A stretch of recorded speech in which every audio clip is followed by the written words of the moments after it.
நாட்டிற்கு உன்னுடைய தாய் தன்னிடம் சென்று அவர்களிடம் விடை பெற்று வெகு சீக்கிரம் திரும்பி வா. நாம் அங்க தேசத்திற்கு செல்ல வேண்டும். பஞ்சனை முதல் கொண்டு அங்கு எல்லாமே பார்த்துக் கொள்ளலாம். தயாராக என் நாட்டு மக்கள் நம் இருவரின் வருகைக்காக காத்திருக்கின்றார்கள். எல்லாம் கை தட்டுங்கம்மா, கை தட்டுங்க. ஜோரா தட்டுங்க. கர்ணனையும் சுபானியும் சுட்டு போட்டு உக்காந்துக்கிறாங்க பாரு. அப்படி அற்புதமான முறையிலே திருமணம் நடந்து முடிந்தது.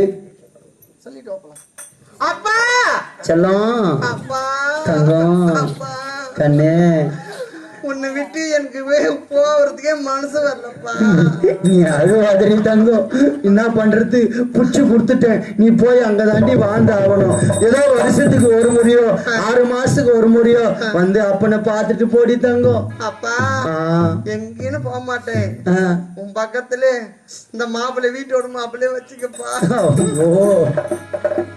அவருக்கு என்ன கௌரவம் இருக்குது? வீட்டோட மாப்பிள்ளையா வச்சிருந்தா நல்லா இருக்காதுமா. நீ அவர் கூட சென்று என்னுடைய ஆசீர்வாதத்தோட வாழ்ந்து வா செல்லம். போய் வாடா தங்கம், போய் வாடா பட்டு.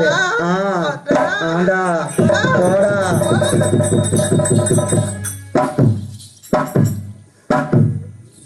இப்படி அற்புதமான முறையிலே திருமணமாகப்பட்டது நடந்தேறியது.